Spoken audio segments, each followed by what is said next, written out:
melakukan satu peraturan penting. Kenapa kau lakukan hari ini kalau kau bisa melakukannya besok? Bercanda, bercanda.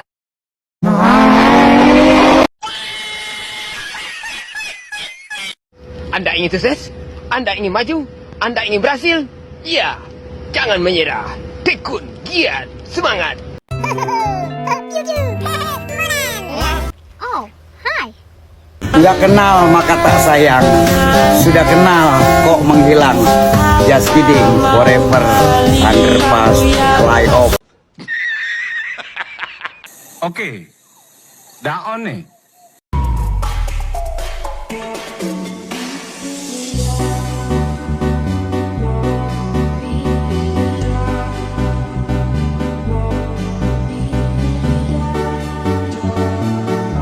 A few moments later.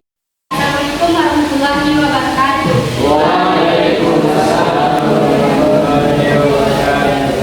Sebelumnya, apa kabar kakak semuanya?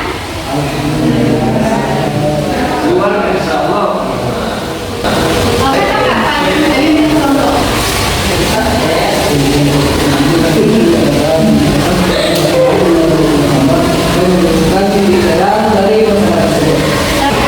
Siapa yang saja tahu? Beranggotakan 8 sampai 12 orang. Jadi kita berlembaga satu topik 12 orang. Nah itu seperti yang ada tadi. Jadi bimbingan kelompok ini adalah bimbingan yang dilakukan secara meningkat beranggotakan 8 sampai 12 orang yang membahas satu topik dan dipimpin oleh saya sebagai PK dan rekan-rekan semua ini adalah sebagai anggota. Apa tujuan dari bimbingan kelompok ini?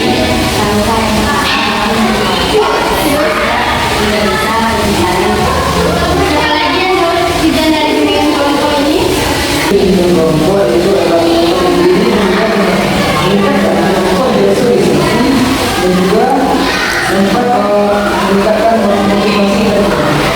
Selanjutnya siapa lagi yang tahu? Mungkin tujuan dengan counseling kelompok adalah untuk membantu strategi atau klien menyelesaikan masalah yang dihadapi. Jadi dari melaksanakan bimbingan kelompok itu terutama bisa berkomunikasi dengan lancar, bisa menambah teman, bisa menambah pengalaman dan wawasan. Jadi dalam bimbingan kelompok itu kita itu memiliki peraturan. Yang pertama itu setiap anggota itu harus aktif dalam menjawab. Jadi kalau ada teman yang mengangkat tangan tidak boleh kalau melakukan bimbingan kelompok. Jadi dalam bimbingan kelompok itu ada dua azas keterbukaan dan azas kerelaan. Dalam kegiatan ini saya akan membahas tentang pergaulan bebas. Jadi kakak-kakak di sini tahu nggak apa itu pergaulan bebas? Kakak sedikit disebutkan. Pergaulan bebas yaitu bergaul tanpa batasan usia atau status sosial dan berinteraksi dengan lawan jenis tanpa komitmen status. Selanjutnya ada lagi yang tahu apa ya?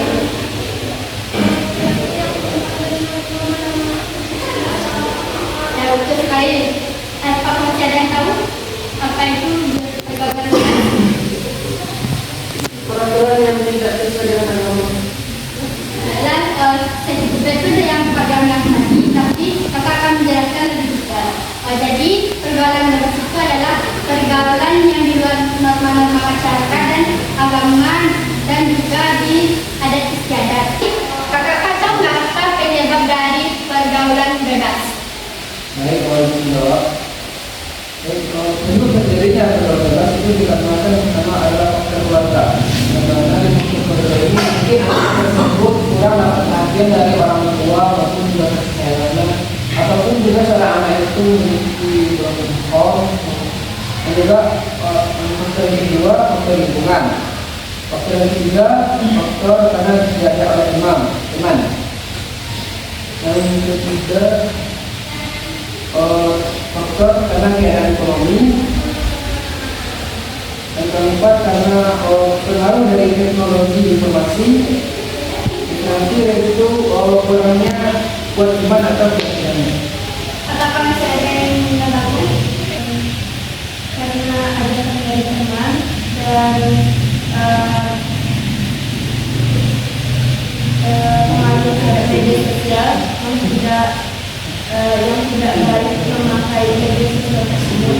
juga terjadi adanya pengaruh pergaulan bebas karena bermain media sosial. Selanjutnya ada masalah penting.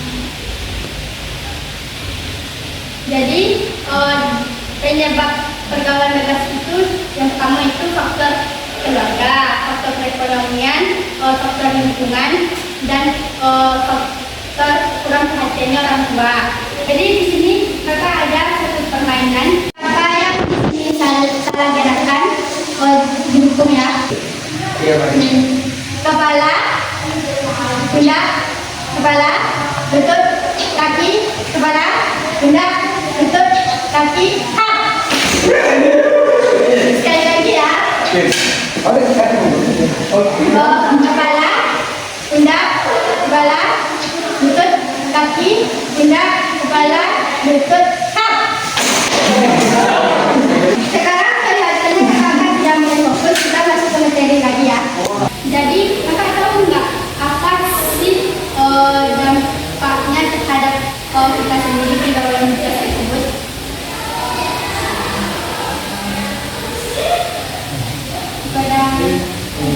Dampak dari pergaulan bebas itu pertama pada diri kita sendiri, akan ada penyakit pada diri kita sendiri, merusak diri sendiri, dan juga hubungan antara keluarga kita, dimana kita sering menolak kepada orang tua dan kita pun jauh dari kita Tuhan. Selanjutnya masih ada apa? Pergaulan bebas juga berdampak negatif pada kesehatan mental remaja. Remaja yang terlibat perilaku berisiko sering mengalami stres, kecemasan, dan depresi. Rasa tertekan yang muncul akibat tekanan dari kehidupan sebaya dapat mengganggu kesehatan mental dan emosi mereka. Apakah ada yang tahu? Buruk, keadaan moral dan akhlak, hilangnya nilai-nilai dan norma-norma sosial. Kesehatan fisik, penyakit menular seksual, kehamilan tidak terencana dan kecanduan zat. Itu sekalian abang bilang tadi. Jadi saya akan menjelaskan lebih detailnya. Dampak negatifnya itu bisa dapat stres, gangguan kecemasan, dapat kesehatan merusak fisik, sosial maupun perekonomian. Kakak tahu nggak apa sih cara supaya tidak terjadi pergaulan bebas? Dapatkan pendidikan yang tepat. Betul sekali yang rekan-rekan bilang tadi. Jadi cara mengatasinya itu kita harus bijak menggunakan media sosial. Orang tua lebih memperhatikan anaknya. Terus bijak-bijak menggunakan sosial dan mencari teman. Jadi rekan-rekan satu persatu menyimpulkan ya kepada rekan. Mungkin dari diskusi kali ini dapat kami simpulkan bahwa pergaulan bebas dapat berdampak negatif pada diri kita maupun orang lain. Mungkin itu. Selanjutnya kepada Hakim. Terus sedikit menambah kesimpulan dari pergaulan bebas. Pertama bisa stres, terus ada yang berhubungan. Ada Adila.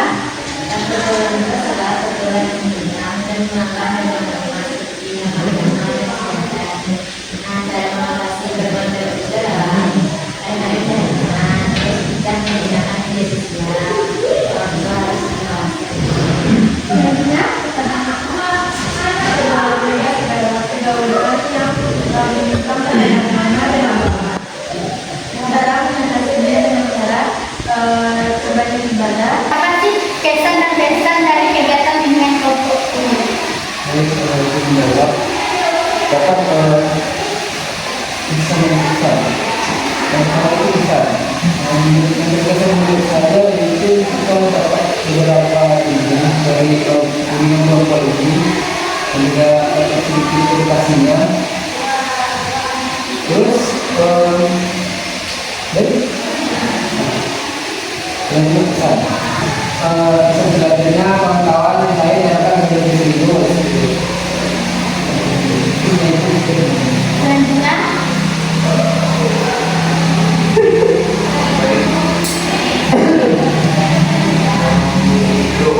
pesan saya mungkin tertarik untuk kumpul di sini mungkin pada saat semuanya besok lebih banyak lagi kita di sini. Kalau pesannya agar silaturahmi tidak terputus, mungkin boleh pada akhir nanti bisa tukar pikir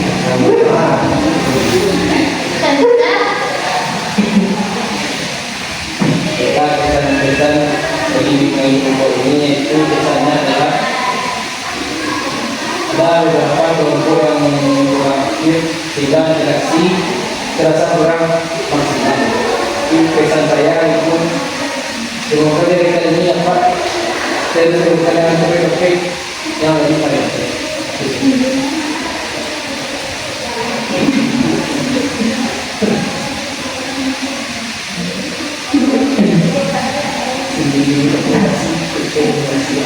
Dari pesan saya sangat terbantu dengan cerita ini. Saya jadi lebih memahami tentang pergaulan. Dan Dina? Dari saya, ini saya sangat senang karena dia bisa membantu tentang kalau biasanya ceritanya